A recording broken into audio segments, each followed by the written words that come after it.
ठीक है सर।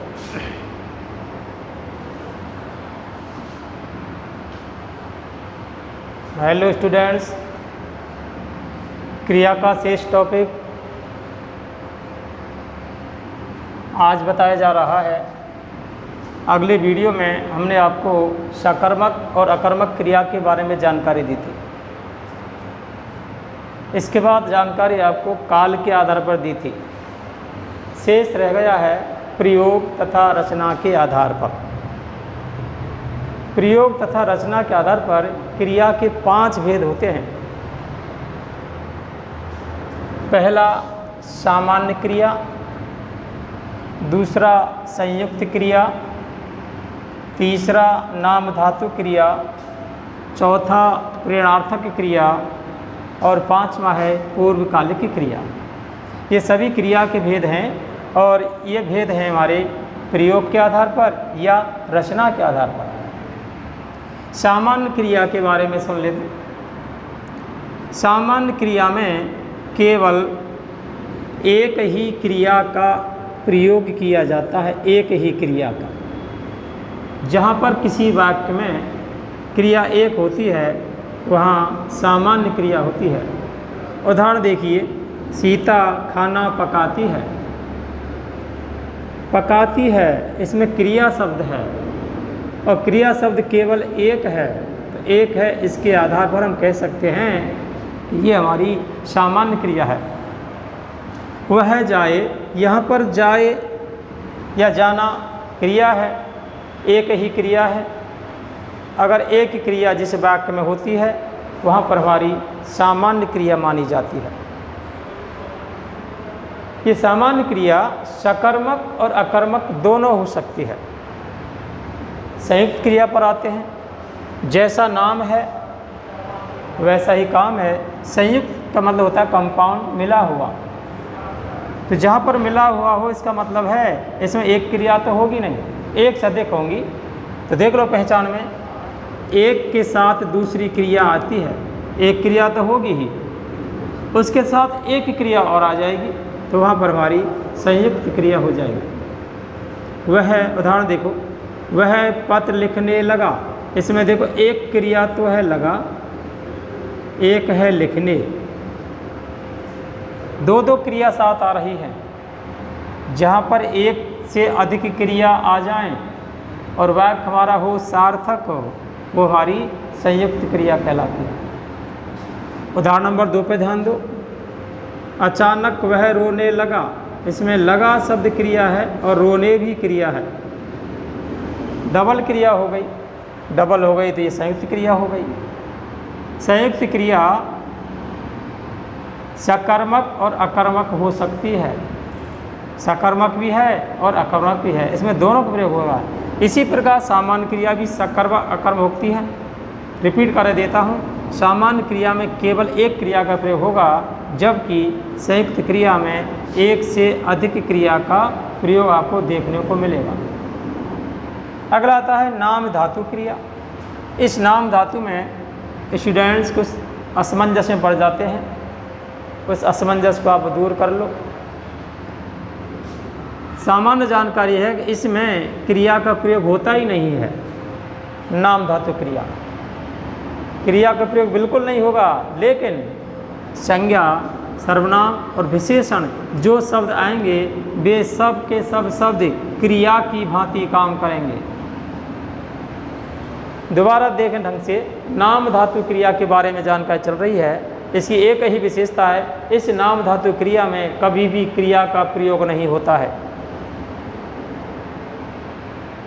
लेकिन संज्ञा हो या सर्वनाम हो या विशेषण हो, ये तीनों इनमें से किसी एक का प्रयोग होगा, लेकिन तीनों किसी न किसी रूप में वो क्रिया का ही ज्ञान कराएंगे, क्रिया जैसे ही आपको लगेंगे।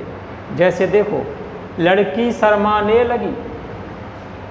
शर्माने लगी, शर्म शब्द है, ये विशेषण है, संज्ञा है भाववाचक। तो यहाँ पर शर्माने शब्द का क्रिया के जैसा प्रयोग हो रहा है। जहाँ पर संज्ञा सर्वनाम का क्रिया के साथ या क्रिया जैसा प्रयोग हो, वहाँ पर हमारी नाम धातु क्रिया होती है। वह झुठलाने लगा, ये झुठलाने शब्द भाववाचक संज्ञा में भी विशेषण में भी आ जाता है, और वह हमारा सर्वनाम है। लगा क्रिया के साथ जुड़ा हुआ है, जुटलाने लगा, पूरा वाक्य बन गया हमारा। तो ये संज्ञा सर्वनाम क्रिया की तरह प्रयोग किया गया है, इसलिए यहाँ पर हमारी ये नाम धातु क्रिया है। अगर क्रिया यहाँ पर स्पेशली होती तो नाम धातु नहीं होती, वो या तो संयुक्त होती या फिर क्या होती, सामान्य क्रिया होती। जहाँ पर संज्ञा सर्वनाम में विशेषण आपको दिखाई दे तो वहाँ पर होती है हमारी नाम धातु क्रिया। अगला प्रेरणार्थक क्रिया। प्रेरणार्थक क्रिया के बारे में सुनिए। इसमें जो कर्ता होता है वह स्वयं तो कोई कार्य करता नहीं है, बल्कि वह अपनी प्रेरणा से किसी दूसरे से कार्य करवाता है, अर्थात वो प्रेरणा देता है। वहाँ पर हमारी प्रेरणार्थक क्रिया होती है। दोबारा सुने, जहाँ पर कर्ता स्वयं कार्य ना करे बल्कि किसी दूसरे से कार्य करवाए या दूसरे से कार्य करवाने की प्रेरणा दे, वह हमारी प्रेरणार्थक क्रिया होती है। उदाहरण देखिए, राम श्याम से पत्र लिखवाता है, इसमें लिखवाता है क्रिया है, कर्ता इसमें राम है। तो देखो राम स्वयं तो कार्य नहीं कर रहा है, बल्कि ये इस श्याम से कार्य करवा रहा है। तो परिभाषा से मिलान कर लो, कर्ता किसी दूसरे से कार्य करवाता है, स्वयं नहीं करता है। इसमें कर्ता राम है, ये स्वयं तो कार्य नहीं कर रहा है बल्कि किसी अन्य से लिखवा रहा है। जब अन्य से कोई कार्य किया जाता है वहाँ होती है हमारी प्रेरणार्थक क्रिया। उदाहरण नंबर 2 में देखो, शिक्षक छात्र से पाठ पढ़वाता है, पढ़वाता क्रिया है, शिक्षक इसमें करता है। तो कर्ता स्वयं तो कार्य कर नहीं रहा है बल्कि ये छात्र से कार्य करवा रहा है। तो परिभाषा से मिलान कर लो, कर्ता स्वयं शिक्षक है, कार्य नहीं कर रहा है, बल्कि शिक्षक स्वयं किसी अन्य से कार्य करवा रहा है।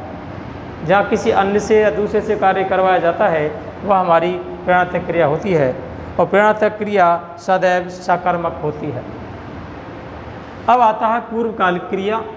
इसकी मुख्य पहचान है, क्रिया के साथ में आपको अधिकतर कर शब्द आपको लिखा मिल जाएगा।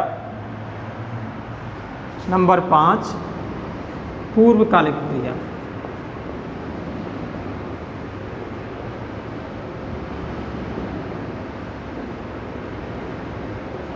इसके बारे में जानकारी, नाम लिखा हुआ है पूर्व, इसका मतलब है इसमें कोई ना कोई शब्द जरूर जुड़ेगा क्रिया के साथ में। देखो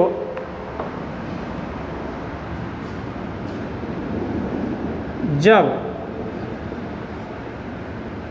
एक कार्य होने के बाद, एक कार्य संपन्न होगा उसके तुरंत बाद ही कोई दूसरा कार्य शुरू होता है,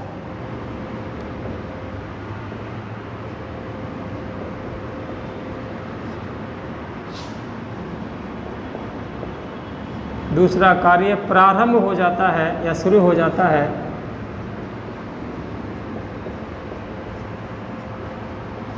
वहाँ पूर्वकालिक क्रिया होती है। ध्यान रखना, एक कार्य शुरू हो गया उसके तुरंत बाद दूसरे कार्य शुरू हो जाएगा, वहाँ पर हमारी पूर्वकालिक क्रिया होती है। अब इस परिभाषा को आप उदाहरण से स्पष्ट कर लो।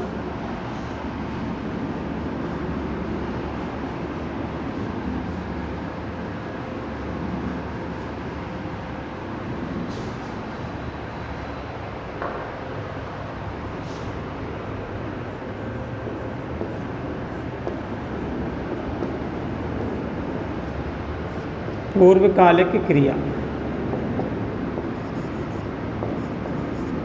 एक कार्य होने के बाद तुरंत दूसरा कार्य शुरू हो जाता है, वहाँ पर हमारी पूर्वकालिक क्रिया होती है।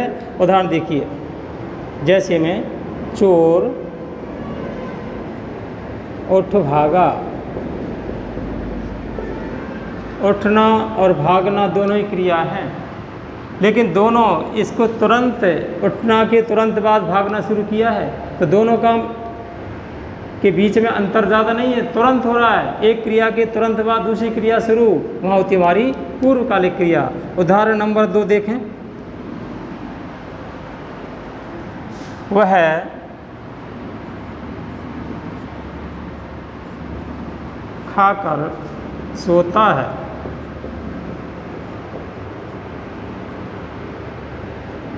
देखिए, एक तो क्रिया है सोना, एक है खाकर। खाकर के बाद तुरंत सोना, एक क्रिया के तुरंत बाद दूसरी क्रिया शुरू होना, क्रिया होती है हमारी पूर्वकालिक। इसकी एक आपके लिए विशेष पहचान बता देते हैं। इसमें अधिकतर मतलब प्राय क्रिया के बाद कर शब्द का प्रयोग होता है। ये हमारी पूर्वकालिक क्रिया की पहचान है। इसमें क्रिया के तुरंत बाद अधिकतर आपको कर मिलेगा, और कभी कभी कर नहीं मिलता। जैसे पहले उदाहरण मिला है चोर उठ भागा, तो देखिए यहाँ पर कर साइलेंट है, लोप कर दिया गया है। चोर उठकर भागा, ये भी हो सकता है, साइलेंट हो जाता है, वहाँ पर भारी पूर्वकालिक क्रिया मानी जाती है। तो विशेष जानकारी के लिए आपको परीक्षा से संबंधित पहले वीडियो में बताया था मैंने, अधिकतर सकर्मक और अकर्मक क्रिया पूछी जाती है। उसके अलावा कभी कभी प्रेरणार्थक या पूर्वकालिक क्रिया के बारे में परीक्षा में पूछ लिया जाता है, लेकिन अधिकतर तो अकर्मक और सकर्मक की आपको जानकारी ज़रूरी है। इनके अलावा भी आपको प्रेरणार्थक और पूर्वकालिक क्रिया का ज्ञान होना जरूरी है। रिपीट कर देता हूँ प्रेरणार्थक और पूर्वकालिक को शॉर्ट में। प्रेरणार्थक का मतलब है कि कर्ता स्वयं कार्य नहीं करता, बल्कि किसी दूसरे से कार्य करवाता है, किसी दूसरे से, वह हमारी प्रेरणार्थक क्रिया होती है।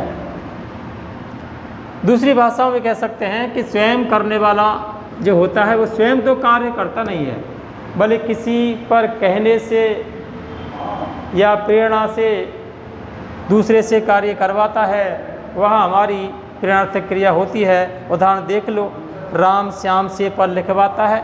राम स्वयं तो काम नहीं कर रहा है, लेकिन वो श्याम से कार्य करवा रहा है। शिक्षक छात्र से पाठ पढ़वाता है। शिक्षक स्वयं कार्य नहीं कर रहा है, वो छात्रों से काम करवा रहा है। ठीक है। किसान बैल से खेत जुतवाता है, तो किसान स्वयं कार्य नहीं कर रहा है, वो बैलों से करा रहा है। अध्यापक छात्रों से भूगोल पढ़वाता है। अध्यापक स्वयं कार्य नहीं कर रहा है, वो छात्रों से करवा रहा है। तो चार उदाहरण स्पष्ट हो गया होगा। इसमें कर्ता तो स्थिर है, कर्ता कोई काम नहीं कर रहा है, बल्कि कर्ता किसी दूसरे से कार्य करवा रहा है, वहाँ पर हमारी प्रेरणार्थक क्रिया होती है। और प्रेरणार्थक क्रिया सदैव सकर्मक होती है। परीक्षा में पूछ लिया जाता है कभी कभी, प्रेरणार्थक क्रिया कौन सी होती है, सकर्मक, अकर्मक या और कोई? तो आपको उत्तर देना होगा सकर्मक। और रिपीट में पूर्वकालिक क्रिया के बारे में कर देते हैं। पूर्वकालिक क्रिया के बारे में जानकारी आपको दे दी गई है, फिर भी दोबारा बता देता हूँ कि जहाँ पर एक क्रिया के समाप्त होते ही कोई दूसरी क्रिया प्रारंभ हो जाए, वहाँ हमारी पूर्वकालिक क्रिया होती है। इसकी मुख्य पहचान है, क्रिया के बाद आपको लगभग कर दिखाई दे जाएगा। यदि कर भी दिखाई नहीं दिया ना, तो कर का लोप हो जाता है। जैसे चोर उठ भागा, उठ कर के भागना तुरंत शुरू हो गया है। वह खा कर सोता है, खाने के बाद तुरंत सो गया है। यहाँ कर है लगा हुआ है, इसमें कर नहीं है, इसका मतलब है यहाँ पर कर का लोप कर दिया गया है। कभी कभी लोप भी कर देते हैं। अगला उदाहरण, वह सोकर पढ़ने लगा। तो देखिए, सोकर, सोना भी क्रिया है, इसके बाद क्या जोड़ दिया, कर, सोकर पढ़ने लगा। तो स्पष्ट पहचान के लिए पूर्वकालिक क्रिया में आपको अधिकतर कर दिखाई दे जाएगा, और प्रेरणार्थक में आपको कर्ता स्थिर रहेगा, बल्कि किसी अन्य से कार्य करवाएगा। आज ये क्रिया का टॉपिक आज आपका कंप्लीट हो गया है। इसके बाद अगले वीडियो में आपको क्रिया विशेषण के बारे में जानकारी दे दी जाएगी। कम समय का टॉपिक था, लेकिन ढंग से अध्ययन करना ये परीक्षा में आपके लिए बहुत उपयोगी है।